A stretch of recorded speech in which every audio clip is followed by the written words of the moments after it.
माँ, मैंने सुना है आप बड़े भैया के साथ जा रही हो।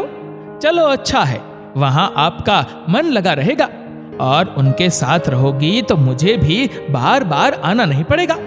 परंतु आप राखी भाभी का स्वभाव जानती है, जब तक उन्हें किसी से कुछ चाहिए नहीं होता वो कभी किसी को कुछ नहीं कहती। फिर आप वहां कैसे रहोगी?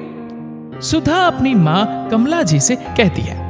कमला जी बोली, इसमें पूछने वाली कौन सी बात है? राखी बड़ी है, मुझे रखना उसका फर्ज बनता है। तुम मेरी चिंता मत करो, मैं रह लूंगी, बस बीच बीच में मुझसे मिलते रहना। सुधा बोली, माँ, वो तुम्हारी सेवा नहीं करेगी, जरूर उनकी नजर आपके जेवर पर होगी। छोटी भाभी नेहा मन की अच्छी है और वो आपकी सेवा भी करेगी, वहां क्यों नहीं चली जाती? कमला जी बोली, सेवा कर देगी पर उनके पास इतने पैसे नहीं है कि वो मेरा भार उठा पाएगी। उसके इतने छोटे से घर में उनका गुजारा ही मुश्किल से होता है। मैं चली जाऊंगी तो उसका भार बढ़ जाएगा। फिर लोग कहेंगे कि बड़े बेटे के होते हुए भी छोटे के पास रहने चली गई। बेटा, ये दुनियादारी की बात है, तुम अभी नहीं समझोगी। बाहर नेहा उनकी सारी बातों को सुन रही थी। वो मुस्कुराते हुए कमरे में आई और बोली, माँ जी, हाथों की पांचों उंगलियां एक जैसी नहीं होती है। कौन नजदीक और कौन दूर, ये तो वक्त ही बताता है। आप जहां भी रहे बस ठीक से रहे, हमें बस इतना ही चाहिए। जब भी आपका मन ना लगे आप बेझिझक हमें कह दीजिएगा, हम आपको लेने चले आएंगे। मैं उस दिन का इंतजार करूंगी जब ये दूरियां आगे चलकर नजदीकियों में बदल जाए। कमला जी बोली, बहू, मैं तुम्हारे घर जाकर तुमसे नजदीकियां बढ़ाकर अपने बेटे को परेशान नहीं करना चाहती। ये बात तो सच है कि बड़ी बहू के पास पैसा तो है पर दिल उसका छोटा है। बड़े बेटे राकेश के पास इतना पैसा है कि कभी मुझे किसी बात की दिक्कत नहीं होनी चाहिए। मैं बस सबको मिलाकर चलना चाहती हूँ, मेरी परेशानी को भी तुम समझो।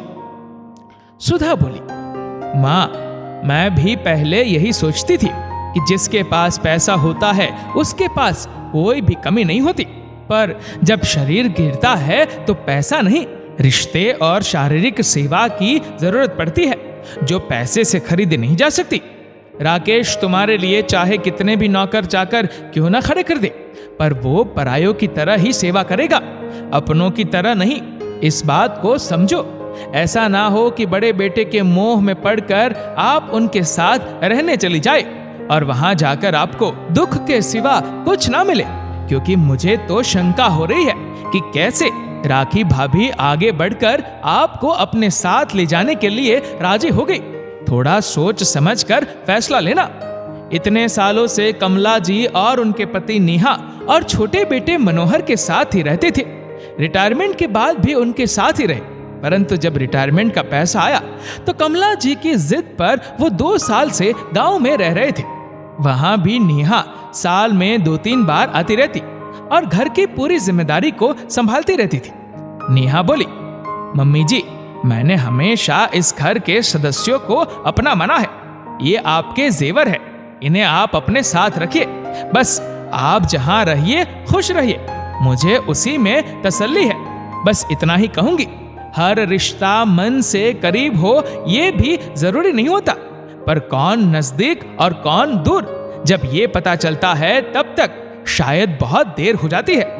इतना कहकर वहां से चली गई। कमला जी बड़े बेटे के साथ रहने लगी, परंतु बेटे बहू को फुर्सत कहां थी। घर में नौकर था जो उन्हें खाना तो जरूर दे जाता था, परंतु कभी आकर उनका हालचाल नहीं पूछता था। एक रोज कमला जी कीर्तन में जा रही थी तो अपने अलमारी की चाबी राखी को देते हुए बोली, बहू, अलमारी की चाबी है, ध्यान से रखना। घर में नौकर है कि कहीं कुछ ऊंच नीच ना हो जाए। उनके जाने के बाद राखी ने उनकी अलमारी खोली। जब उनके पुराने गहनों को उसने देखा तो उसके मन में लालच आ गया। उसने तुरंत अपनी माँ को फोन किया और बोली, माँ, पुराने गहनों की अभी क्या कीमत होगी? उसकी माँ बोली, आजकल तो पुराने गहने ही फैशन में है, पुराना सोना बहुत महंगा होता है, क्या तुम्हारी सास ने अपने गहने तुम्हें दे दिए? राखी बोली, दिए तो नहीं, पर रखवाली करने के लिए बोल गई है। मैं अपने हिस्से के गहने ले लेती हूँ, आखिर रहती मेरे साथ है तो इन गहनों पर भी तो मेरा ही अधिकार हुआ। राखी ने जो भी भारी गहने थे वो ले लिए और अलमारी बंद कर दी। समय बीता, करीब 3 महीने हो गए थे। कमला जी को इतने बड़े घर में अकेले रहने की आदत नहीं थी, उनका मन नहीं लगता था। तो कमला जी ने छोटे बेटे के पास जाने का सोचा। जब वो सामान रख रही थी तो उन्होंने देखा कि कुछ गहने कम है। तब उन्होंने बहू को टोका तो वो बोली, माँ जी, मैं कोई छोटे घर से नहीं आई हूँ कि आपके गहने रख लूंगी। एक तो आप मेरे घर में रह रही है और आप मुझ पर ही चोरी का इल्जाम लगा रही है। जब उसने बेटे से बहू की शिकायत की तो बेटा बोला, माँ, जब से तुम आई हो तभी से ये सब परेशानियां क्यों शुरू हुई है? आज तक कभी घर से कोई सामान गायब नहीं हुआ, फिर आप ये इल्जाम मेरी पत्नी पर कैसे लगा सकती है? माँ बोली, घर में रहता कौन है? बस तेरा नौकर रहता है, क्या वो तुमसे उसकी शिकायत करेगा? बेटा बोला, इसे किस बात की कमी है जो आपके गहने लगी? क्यों बात को बढ़ाती हो? खुद भी चैन से रहो और हमें भी चैन से रहने दो। इतना बोलकर बेटा चला गया। उस दिन उन्हें पता चला कि पैसे और रिश्ते में चुनाव सोच समझ कर करना चाहिए। अब वो आए दिन बेटी को फोन पर सारी बातें बताती थी। बेटी ने छोटी भाभी को ये सारी बातें बताई तो नेहा बोली, अब मैं दूसरों के घर के मामलों में क्या कह सकती हूँ जब माँ जी ने ही ये चुनाव किया है।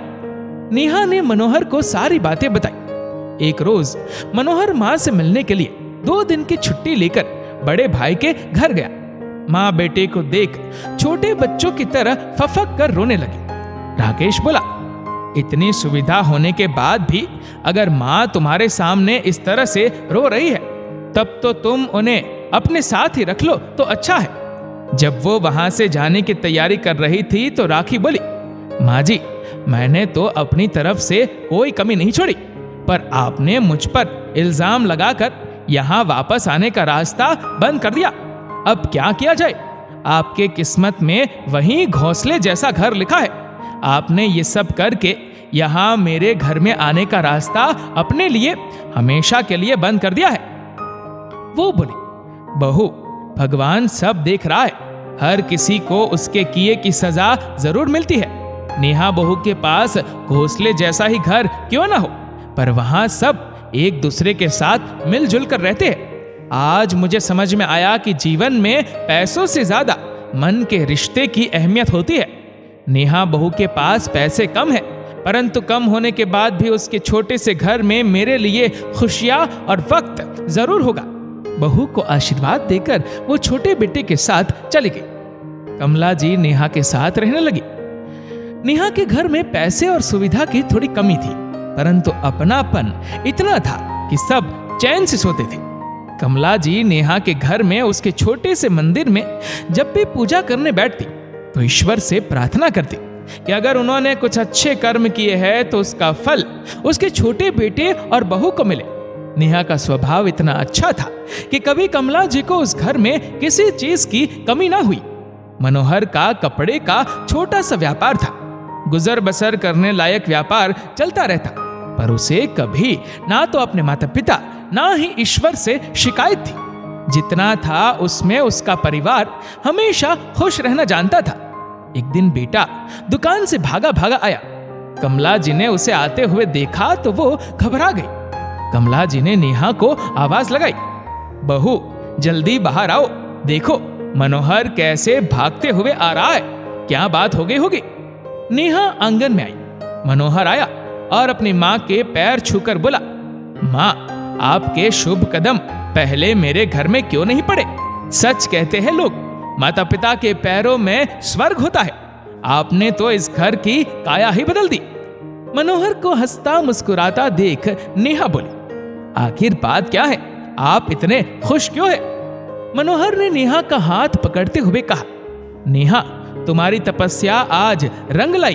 तुम कहती थी ना, संतोष से ही सुख होता है। देखो, सुख आज तुम्हारे दरवाजे पर चल कर आया है। माँ, आपको पता है मुझे इतना बड़ा कॉन्ट्रैक्ट मिला है कि हम पूरी जिंदगी बैठकर खाए तब भी कम नहीं पड़ेगा। अब आपको इस घर में भी किसी चीज की कमी नहीं होने दूंगा। कमला जी की आंखों में खुशी के आंसू छलक पड़े। मनोहर बोला, माँ, आपकी आंखों में आंसू? कमला जी बोली, बेटा, तुम्हारे बाबूजी ने थोड़े से पैसे से अपना यह व्यवहार शुरू किया था। जब बड़ी बहू के जिद पर उन्होंने इस दुकान के 2 हिस्से किए थे, तो मैं ही जानती हूँ उनके दिल पर क्या बीती थी। अपनी ईमानदारी से तुमने इस व्यापार को इस ऊंचाई तक पहुंचाया। आज तुम्हारे बाबूजी होते तो उन्हें बहुत खुशी होती। जहां नेहा के घर में खुशी के दिए जल रहे थे, वहीं राखी एक दिन नौकर पर अपने घर को छोड़कर अपनी सहेलियों के साथ फिल्म देखने गई। जब देर रात वो लौट कर आई तो पूरा घर उसे खाली मिला। पति जब दुकान से लौट कर आया तो घर की हालत देखकर राखी पर बहुत चिल्लाया। तो राखी बोली, पैसों के साथ पुराने गहने भी चले गए, मैं तो कंगाल हो गई। पति के पूछने पर राखी ने कमला जी के गहनों की बात बताई। बात यहीं खत्म नहीं हुई। राखी के कहने पर उस दिन उसका पति भागा भागा दुकान को जल्दी में बंद करके आया था और मंदिर का दिया जलता हुआ ही छोड़ आया था, जिससे पूरे दुकान में आग लग गई और सब राख हो गया। उस रोज राखी को एहसास हुआ कि जब हम किसी के साथ गलत करते हैं तो वो कभी ना कभी लौट कर हमें हमारी गलती का एहसास जरूर दिलाता है। माँ तो आखिर माँ होती है, बच्चों की गलती माफ करके उसे सीने से लगा लेती है। नेहा ने भी अपना दिल बड़ा रखा और आगे बढ़कर जेठ और जेठानी की मदद की और सब एक ही घर में रहने लगे। राखी को छोटी छोटी चीजों से फिर परेशानी होने लगी। तब पति बोलता, तुम्हारे इसी व्यवहार के कारण तुमने देखा कि हम किन किन परेशानियों से गुजरे हैं। हर वक्त इंसान को जरूरत और पैसों के हिसाब से नहीं, कभी अपनों के हिसाब से भी जीना चाहिए। एक ही घर में तुम दोनों रहती हो, पर मैंने मनोहर की पत्नी को कभी किसी चीज के लिए दुखी होते हुए नहीं देखा। हर बात पर वो धैर्य से रहती है और नई लगन के साथ रोज अपने काम में जुट जाती है। कोशिश करके देखो, शायद तुम में भी बदलाव आ जाए, तो हमारे जितना सुखी कोई नहीं होगा। राखी ने भी अपने मन को समझाया और मिलजुल कर रहने लगी। शुरुआत में थोड़ी परेशानी हुई, पर धीरे धीरे उसने सबकी खुशियों में खुश रहना सीख लिया, जिसमें नेहा ने उसका पूरा साथ दिया, क्योंकि अकेले और मोह माया के जाल में फंसकर उसने अपने घर का क्या हाल देखा वो कभी भूल नहीं पाई थी। दोस्तों, इंसान को कभी भी अपने पैसों का घमंड नहीं करना चाहिए, क्योंकि वक्त अपने हिसाब से सब कुछ ले भी जाता है। जन्म दूसरे ने दिया, नाम दूसरे ने दिया, शिक्षा दूसरे ने दी, रिश्ता भी दूसरे से जुड़ा, काम करना भी दूसरे ने सिखाया, अंत में श्मशान भी दूसरे ले जाएंगे, तो घमंड किस बात का। दोस्तों, इस वीडियो को आप किस तरह से देखते हैं? आपके विचारों और सुझावों को नीचे कमेंट करके जरूर बताएगा। और अगर आपको वीडियो अच्छा लगा हो तो इस वीडियो को लाइक करेगा, शेयर करेगा ज्यादा से ज्यादा लोगों तक, और ऐसे ही और भी इंस्पिरेशनल वीडियोस के लिए सब्सक्राइब करें हमारे यूट्यूब चैनल को और फेसबुक पर फॉलो करें हमारे पेज को। धन्यवाद।